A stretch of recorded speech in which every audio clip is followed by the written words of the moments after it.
What's up guys, and welcome back to the channel. So we have something different this time, and it's a customer's car we're going to be doing a full install video on. Now, we do a lot of air suspension installs. They come in the shop, go out the shop all the time. We don't record them for YouTube. It's usually our own stuff that gets filmed for YouTube because we can take weeks and months of that stuff. Customer stuff has to be turned around a little bit faster, so we don't usually film it. This lovely 1971 Volkswagen 1600 Fastback has been dropped with us for the full air suspension works. We're going to show the entire process here because we've done quite a few Beetles and that, which you might have seen before, but we haven't done anything on Type 3s before, at least not a full install video. So this is a really nice car to start off with. It's super tidy. It's a nice UK right-hand drive car, standard engine, standard everything apart from maybe an aftermarket exhaust. It already has a slight lowering job just on the standard suspension, which is kind of adjustable from factory on these cars. But other than that, it's a perfect base to do a full kind of air ride transformation on, I think. So when Volkswagen designed these cars, they started with a normal Type 1 engine, which is basically just a Beetle engine. They made a couple of changes so that the oil filler and dipstick is now down here, and all of the tinware where the fan sits is all in front of the engine or behind, depends on where you look at it from, rather than being on top. Meaning that the engine itself now is super low down and flat rather than being kind of up like a Beetle engine. The gearbox is like a Beetle one. There's not really any differences there other than it being a slightly longer ratio. Of course, it's IRS, so it has these double jointed drive shafts and these trailing arms. So the suspension itself on the back shares a lot of components with a Beetle. There's not really any differences other than the whole section here, which is the subframe with the shock towers and other mounting points on. This whole thing actually bolts to the chassis and the body of the car, so it can be removed in one. And the chassis, although it kind of looks a little bit like a Beetle one, is completely different. So it shares the same sort of idea with a central spine with two floor pans either side, but that's pretty much where the similarities end. So the front end on a Type 3 shares a similar sort of design principle to a normal Type 1 axle. You've got it kind of sitting widthways like this with two trailing arms and a spindle carrier, a little bit like a Beetle. They don't actually share a single part with a normal Type 1 front end, other than, of course, just the steering box. So these are a wonderful design. They're fantastically built. They've got a built-in anti-roll bar, which is brilliant. They ride great, they drive great. However, they are absolutely terrible for lowering past a certain point. As if you look at the front of the car here, and where the front valance sits and in line with the floor pan as well, you'll see that the beam itself kind of hangs down about 2.5 inches lower than anything else on the entire car. So these by design are actually adjustable. So these torsion bars that sit in this bottom tube here are splined on the inside and outside. So you can lower it to a certain point, but beyond that, the geometry is pretty poor, and then obviously the ground clearance catches up with you. So they are, beyond a point of lowering anyway, just pretty bad. But if you want a standard car and want to lower it a little bit, then a Type 3 beam is fantastic. But beyond that point, if you're going seriously low, slamming it, doing air suspension, this unfortunately is no good anymore. And that's why we do a Type 1 conversion. And that's what this is down here. So this is one of our Type 1 conversion beams. So this utilizes a pair of Beetle-sized widthways tubes. All of this shaping here is all designed to fit very nicely in the frame head. You see like this here, it's got a nice shaping on the back, so it locks into the pretty unique frame head shape of a Type 3. This here replaces the entire axle that's on the car at the moment. And extra to that, it actually sits, the baseline of this here actually sits 2.5 inches higher entirely than the original axle also. Which means that when we fit the Type 3 beam, not only is the whole suspension actually further up in the car giving better geometry, but it also means that we can trim the entire bottom part of this chassis here off completely. Basically meaning that this stays in line with the frame head and the rest of the floor pan, giving us, of course, hugely increased ground clearance, which is always a good thing on a lowered car. So what we call this is basically a complete Type 1 conversion. We take the old Type 3 beam, which again is a design that I really do love, but is no good for lowering. We take that completely off, and then we fit one of our new Type 1 setups. So I put this here next to a regular beam just to show the sort of comparison. This is of course a normal bolt-on 4-inch narrow Beetle beam. It mounts through the middle here, sits in the frame head, no problem whatsoever. The towers are a funny shape to clear the inner wing, but that's about it. The Type 3 beam uses exactly the same tubes, so these tubes here are the same as these, same width and everything, but the mounting points are totally different. It's got that shaping on the back that I showed you already, and of course the shock towers themselves have to be a slightly different design to clear the inner wing.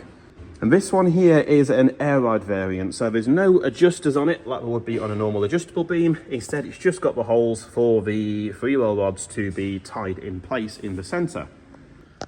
Now, of course, fitting one of these and doing what we call a Type 1 conversion is going to mean that all of this, as well as the beam itself, is no good. So the original trailing arms, spindles, and I think maybe some of the brake components, I'm not sure actually looking at these, they might be the right ones, has all got to come off as well. And we have to swap out the entire thing basically to Type 1 or beetle parts. So we're going to have the beam on here, we're going to have beetle trailing arms, beetle ball joints, beetle spindles. I think these calipers might actually be the right size anyway. The discs can stay, the steering box will stay, but everything else, the damper, the rods, all of the hardware stuff is basically now just going to be completely Type 1 based. So as you probably know already, we love a bolt-on suspension kit, and that's pretty much exclusively what we make for all these air-cooled cars, Beetles, Carmen Gears, is bolt-on suspension kits. However, for a Type 3, it's difficult to do bolt-on if you actually want the car to be low. In the front end, we do something that's kind of as close to bolt-on as possible, other than just that small cut and cap that I mentioned. But in the back end, we don't actually offer an IRS bolt-on solution at all. Earlier cars, so pre-1968 Type 3s had swing axle rear suspension. We do offer a full bolt-on for that. That does get the car super low out the box, no other modifications needed, no frame modifications needed, which is great.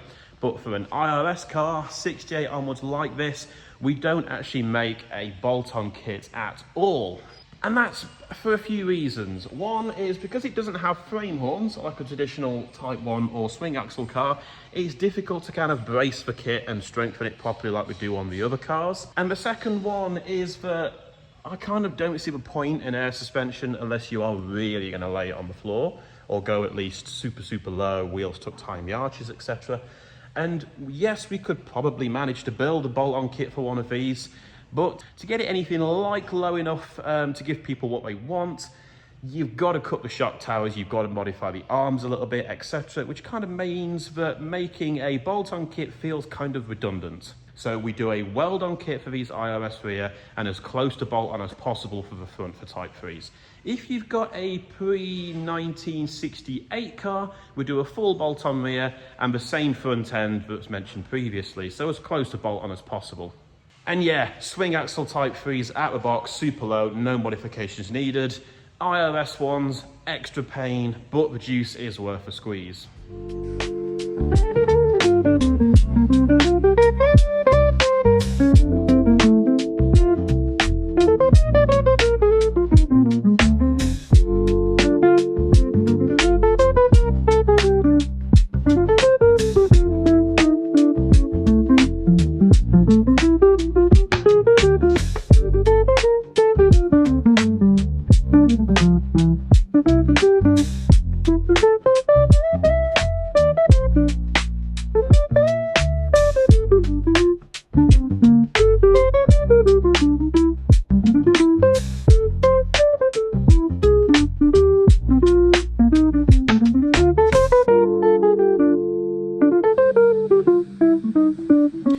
So now we've got the old beam off, you can see a little bit more easily the bits that we're going to be trimming off. So the bottom of this frame bed is nice and flat up to a point where it hangs super low for these original fixings that do hold the original axle on right at the bottom. These we're essentially trimming in line of where my finger is here, and we'll blank those off. The new beam then fixes on through here, and the body, like normally, we're just losing the bottom one here.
So as you can see, the Fastback is now fully stripped and ready for us to begin the suspension work. We have a pair of subframes down here. This is the one that came off of the car originally, and this is a replacement one, because if you look at this original one, unfortunately it has some rust issues. And now this could be fixed probably fairly easily. We could cut something out, make a piece, weld it back in. However, the replacement was £50 and the owner of the car picked it up. So easy decision really, save ourselves a load of aggro. This will be sandblasted probably before we start working on it, and then we'll do all the modifications we need to. That'll get powder coated and obviously then be refitted to the car.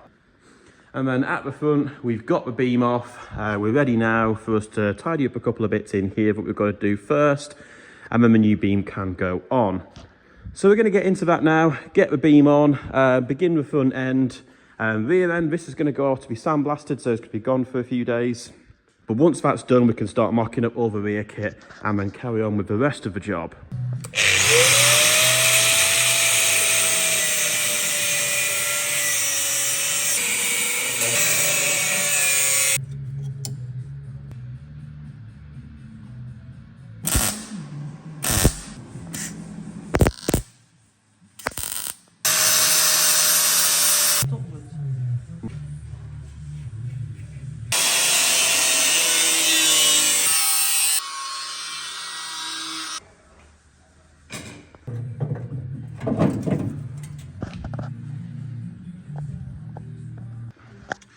So as you can see here, Jesse is busy modifying the spare wheel well tub.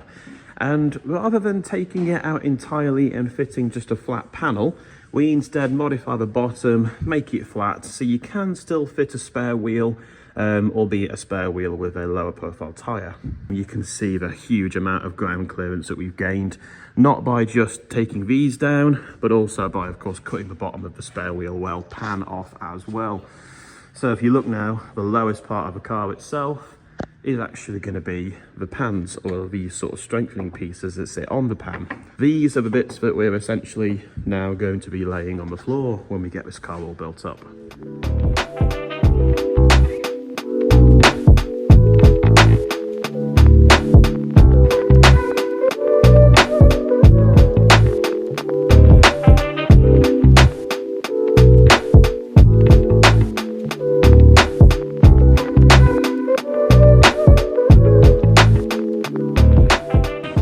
So we're getting to a point now where we've got the beam ready to go into the car. And these bolts here, the main ones, we've treated these with a little bit of anti-seize compound. These go through the centre of the beam here into this threaded part of the frame head. We've got these, the upper ones, and then the body mount bolts here, which go through some rubbers that compress a little bit as well. So we're going to get this lifted into place now, get these first two bolts in, and then go about getting the body mounts and upper ones in as well.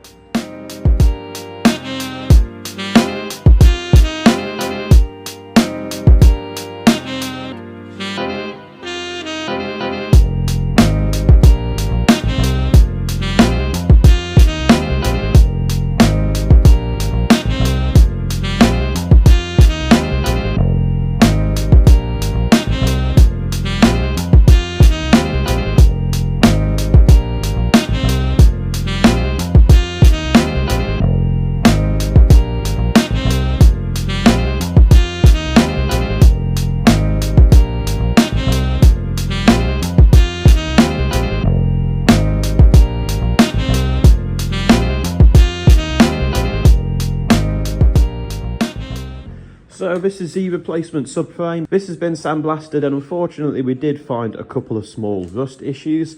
Jesse's been taking care of those. It's had a bit of repair work down here, and there's also shaved bottom of those off.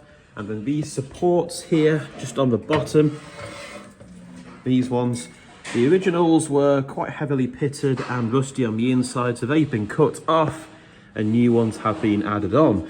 This, of course, isn't part of the air suspension work, doing these repairs to the subframe, but it's pointless doing all the work we are going to be doing to it, with all the bracework and the notching. It's pointless doing all of that to a rusty, knackered subframe. So this has had all the work it's required before we go about spending all the time on it now, obviously converting it to use with air suspension. The kit that's going on all of this is very simple. It's a weld-on design, like I said before. These are the upper bag mounts and these are the lower mounts. These of course fit to the arms and these fit to tubing which stretches between the shock towers and then also joins down to this section on the frame here. These mounts are going to sit somewhere around here, obviously using this thick wall cross tube that we use to go across from one side to the other. This tube will then be braced down to here to give it the extra strength that it needs. But first, I mentioned before we do a fair bit of notching on these. A fair amount of this is going to be cut away and boxed in, so made strong again, to allow the arms to go up as high as possible, which is obviously going to give us a load more drop on the car. So what would normally happen here is the spring plate would just bottom out on this section. So we're going to be cutting away at this here, boxing all this back in again. Obviously these are going to be slightly weakened, but with the extra bracing that's going in across here and the tubes that also go between here and the bracing, the whole thing's going to actually be a lot stronger than a factory one anyway. I'm not sure which number type 3 this might be of the ones that we've bagged, but me and Jesse between us have probably done closer to 10 than 5 of these cars, especially with the IRS back end on them.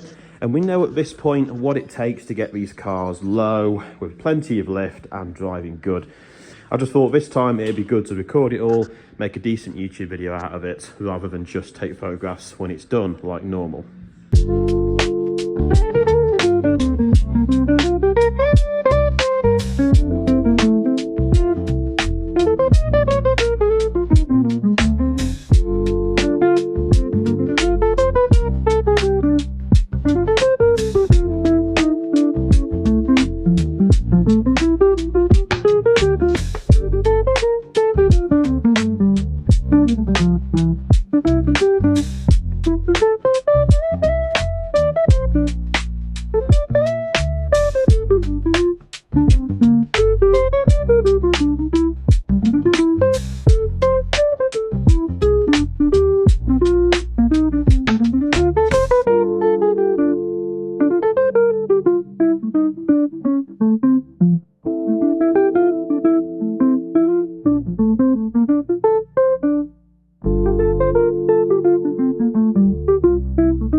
These arms have all had new ball joints, and something we've started doing recently now is bedding them in a little bit with this nifty little attachment that Jesse's come up with.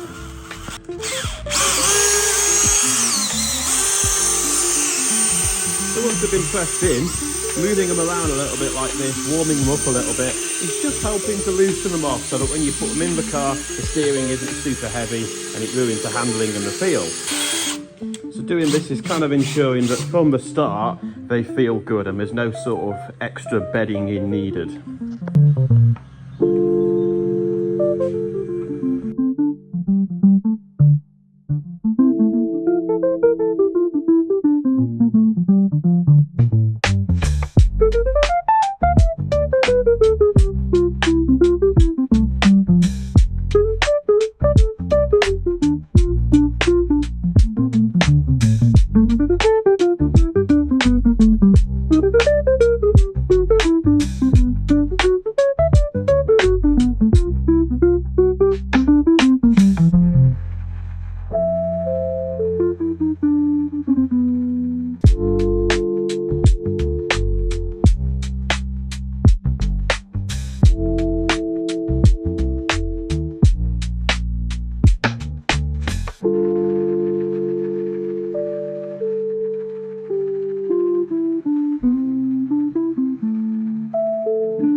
So we've got a full front end fitted to the Type 3 now. We've got one of our beams on there, the shocks, all the arms built up and assembled, along with the drop spindles, the original discs, and some new Beetle or Type 1 calipers.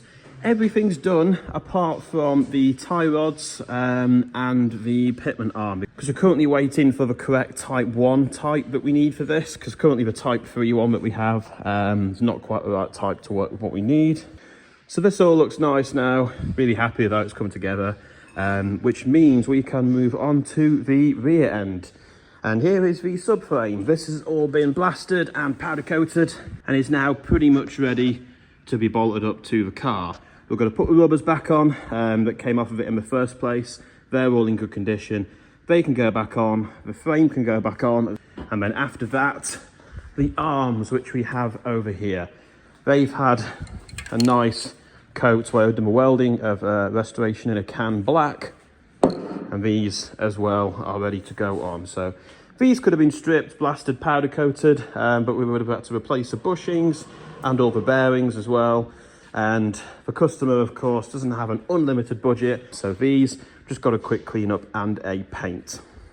So next, subframe is going to go back into the back of this car, arms are going to go back on, and then of course engine and gearbox after that.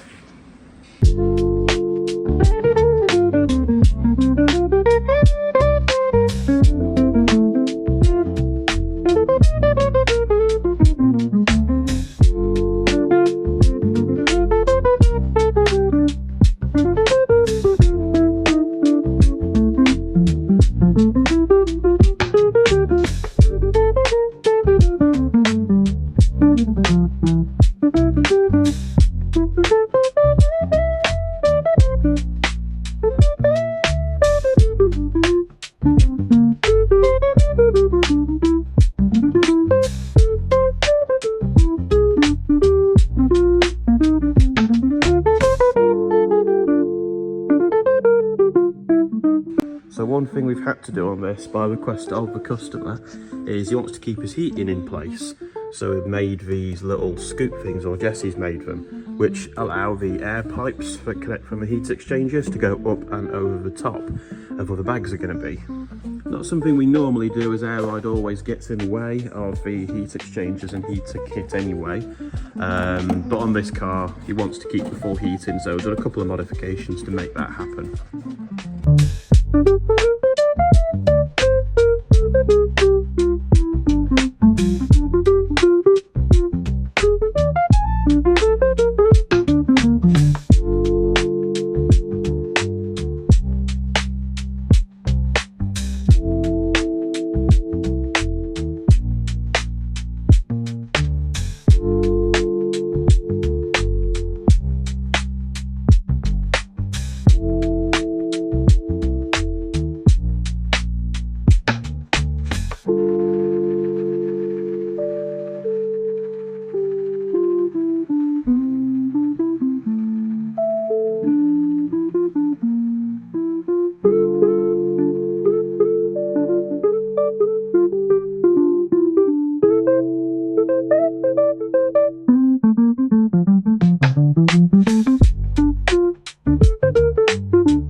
So like most other installs now, we've gone for a regular 4-way management system. This is simple, easy to install and reliable, and that's why it gets our vote now over one of the digital types.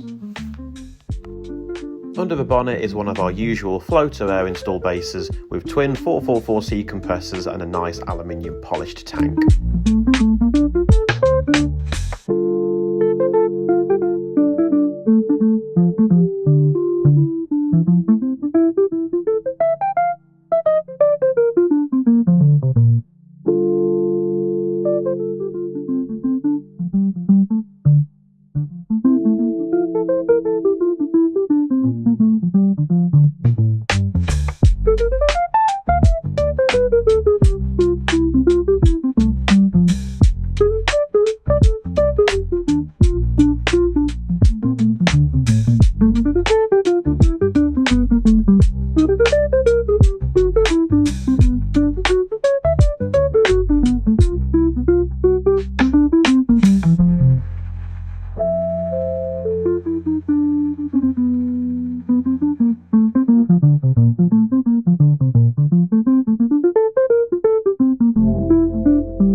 that's going to be it for this video, guys. I do hope you've enjoyed watching and seeing exactly what goes into a full air suspension car on a later Type 3 like this one here.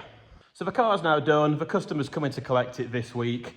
The weather's fantastic, it's perfect time to enjoy something like this. We've done all our little bits of testing, our tuning, the alignment and test driving. This car drives fantastic and is ready now for the customer to collect. If you're interested in anything you've seen in this video, the parts and products that we use, head to EvaResto.co.uk or Aircooled.com, where you can find pretty much everything we build and supply for these old cars. Stuff we design, build ourselves, all under this roof, and of course normal kind of maintenance and fill-in parts as well, chassis components, drivetrain components, etc. It's been a big job, but every Type 3 like this is kind of a little bit of a big job, and every car we do a suspension install on basically ends up with a complete suspension rebuild. Even more so the case of the Type 3, where we basically have to replace everything to get it as low as this and driving as well as this. So yeah, thank you very much again for watching. I hope you've enjoyed this episode.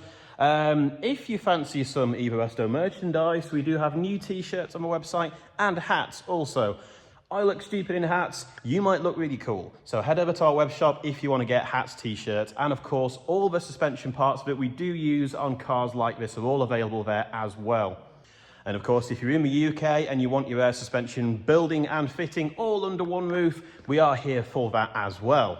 But once again, thank you very much again for watching. All of your lovely comments, likes, subscribes, all that kind of stuff goes a really long way, so it's very, very much appreciated. And yeah, some more content coming soon, hopefully. But goodbye for now. See you next time.